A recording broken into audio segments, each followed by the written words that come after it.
College versus Boise State. Boise State is laying 2 points. Over under is at 55.5.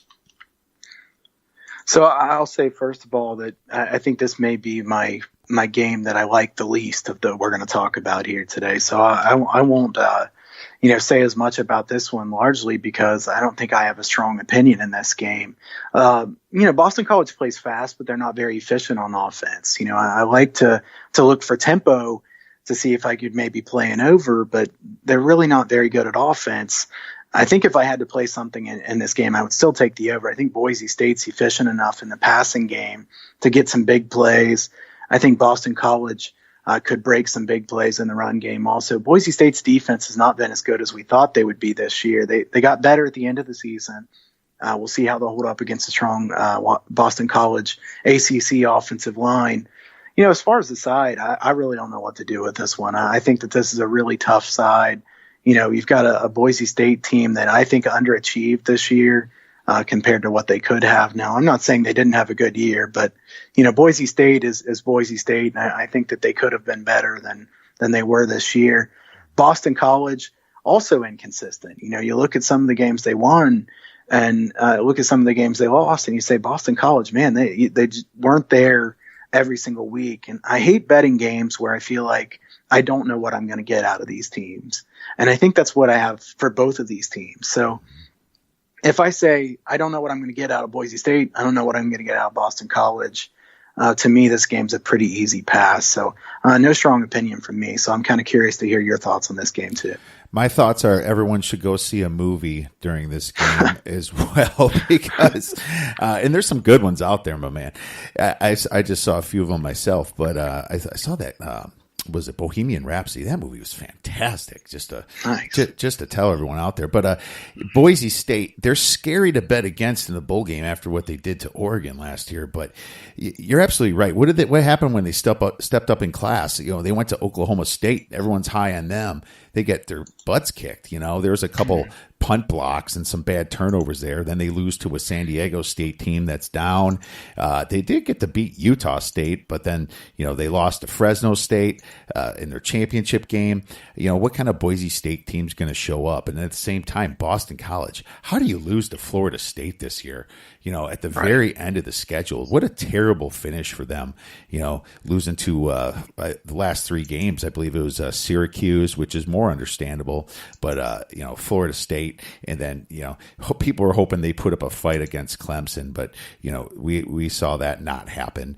NC State took care of them this year. Purdue beat them by, double digits. So what are we going to get out of this Boston College team? I have no idea if this is going to go over or under.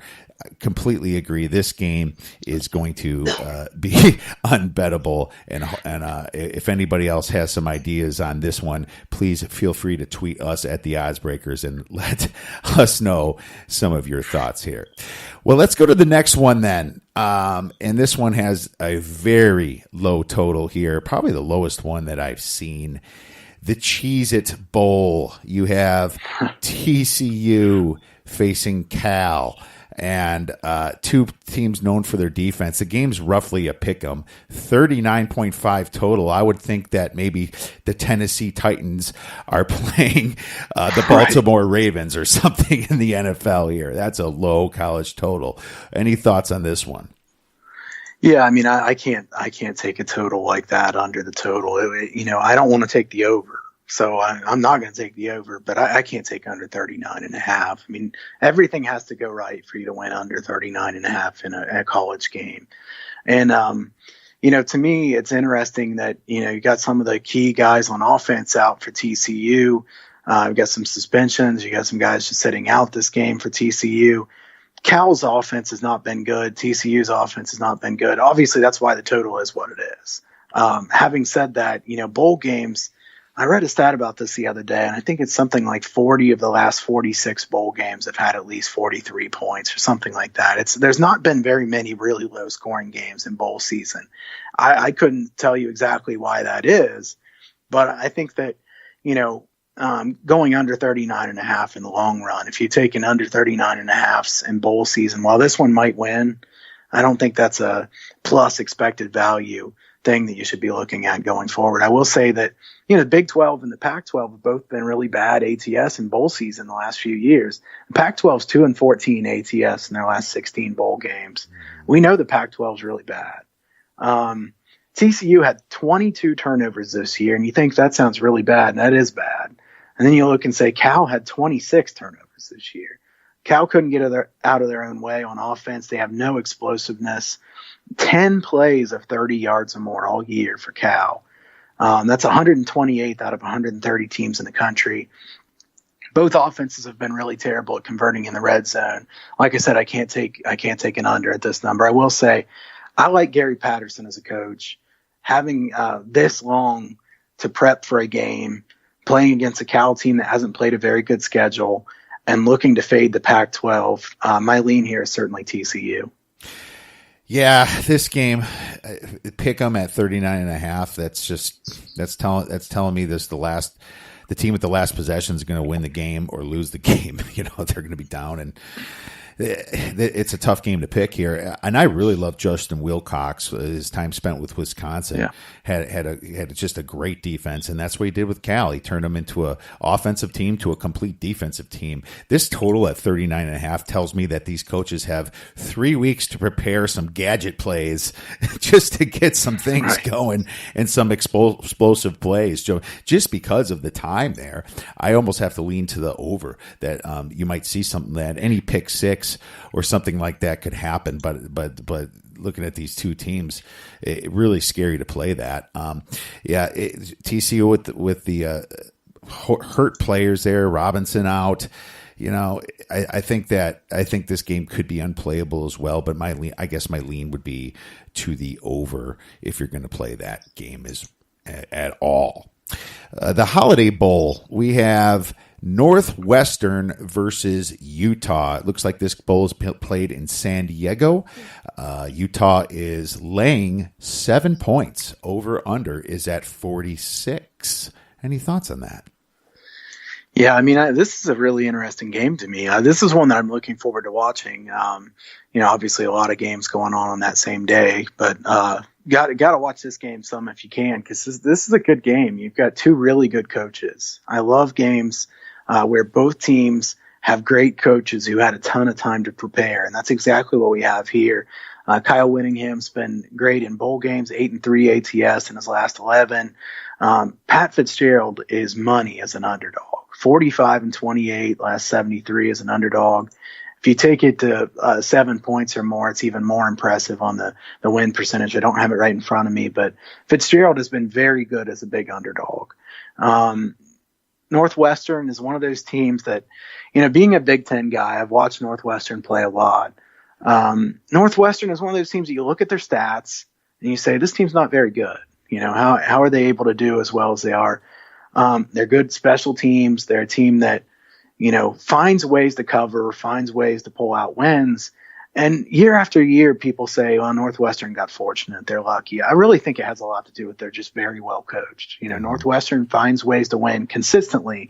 For 1 year, you can say, okay, they're just a lucky team. You can't say that 5 or 6 years in a row, because if they prove themselves to be a good team over the long term, something's going on there. Now, having said that, like I said, I really like Whittingham as well. I think he's a tremendous coach. Always has very, very good teams in the trenches. I can't lay 7 points though with the Pac-12 team. There's even some 7.5. Most of them are 7, but if I can get 7.5 or 8 points, we'll see where this line goes. And my lean would be Northwestern in this game, just because I think it'll be a low-scoring game. So my other lean here is the under. I see both defenses having the edge over the offensive line. I think both teams can get in the backfield some here. If you look at what's going on with Utah, looks like Tyler Huntley might play some here. Not sure if he's going to start at quarterback. Britton Covey being out, though, is really important. This is a do-everything type guy for the Utes. He's really a playmaker. Utah doesn't have that many playmakers. They're without their star running back, and now without Britton Covey. Huntley probably going to try to play, but he hasn't played in a long time. I can't lay that many points with Utah. I would either have to take Northwestern plus the points, and I would also lean to the under. Like I said, two teams who can struggle to put together long drives and two defenses that are strong in the trenches. No, I this total 46 is, lower for a college football game here.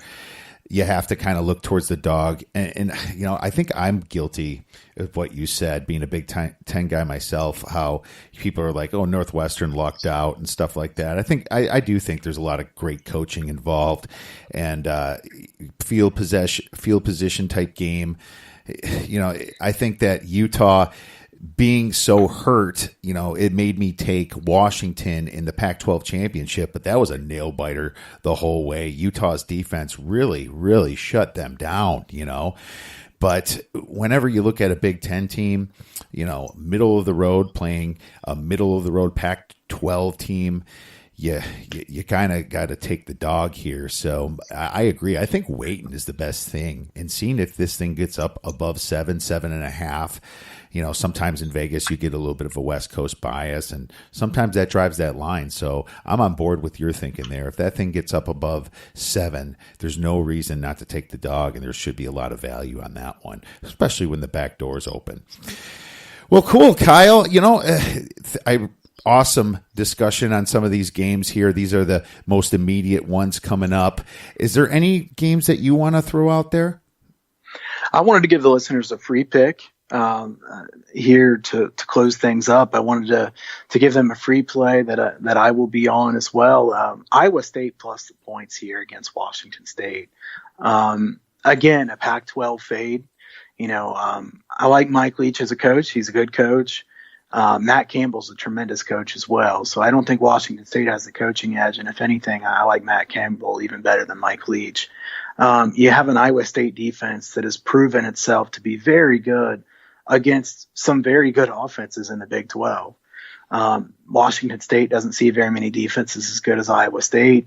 You got an Iowa State team that's really strong in the trenches. The sharp money clearly likes Iowa State here, no doubt about that. I'll take Iowa State plus the 3.5 points in this one. No, I can't agree with you more on that one. Mike Leach has a terrible bowl record there. And, speaking of Matt Campbell, I know he was kind of one of those thoughts for the new Ohio State job, and then Day ends up getting it. You have any thoughts on Day? It's a wait and see for me. I think that he's a good offensive mind. Being a Buckeyes fan, I hope he does really well. I remember thinking a few weeks ago, Matt Campbell could end up being the next coach at Ohio State. It was certainly a rumor that would go around, and him being an Ohio guy, it wouldn't have been shocking. But, Ryan Day is well thought of by a lot of different people. I think the question is, can he recruit as well as what Ohio State needs to be? And obviously it's hard to recruit as well as Urban Meyer has. They constantly have a top 4 or 5 recruiting class. If Ryan Day can get the players, I assume he'll be able to coach them pretty well. But I'm gonna wait and see how he does. No, that's a fair point there. I think some of their success they had when Urban Meyer was out too is all for Day. So, not the worst choice. I know a lot of fans wanted Matt Campbell, but you might have benefited right there with Day sticking on the job here. Well, that's great, Kyle. How can our listeners benefit from some of your plays? I'll tell you the best way. If you're looking to try to get free picks, you go over to huntersportspicks.com. Sign up for the free pick newsletter. I send usually one a week. A lot of times Saturday nights I send an NFL teaser for Sunday. I've done really well with those NFL teasers. I don't sell those. I just send those by newsletter. So you can just sign up to get those for free. Certainly not going to spam your inbox or send you a bunch of stuff. 11-2 in the last 13 free picks. So people have been taking advantage of that pretty well. And obviously check out huntersportspicks.com. I have plenty of premium packages available. Have had a good year, up 40 some units for the year, 1 unit per play, if you just a flat unit scale there. So it's been a good year, 2018 for me, and I'm looking to try to finish that out strong. Fantastic, Kyle. Yeah, your free picks have been money, and that's great for a lot of your subscribers, and obviously your plays have been money as well. If you guys have any questions, please feel free to tweet Kyle at Kyle Hunter Picks. Kyle, it's been great having you on again. Really appreciate it. Hey, always a good time. Thanks. All right, everyone, enjoy the games this weekend and go get some winners.